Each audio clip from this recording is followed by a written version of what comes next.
కాటేరమ్మ పలకాలంటే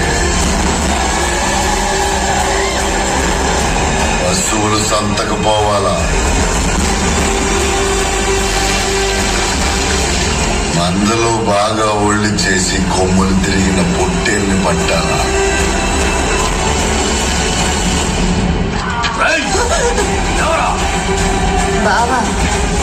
పట్టి ఈడ్చుకురావాలా,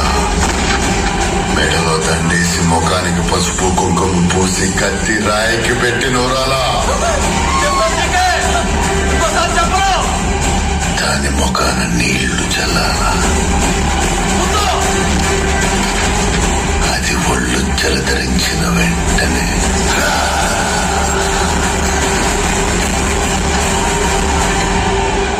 సంతకి పోలా,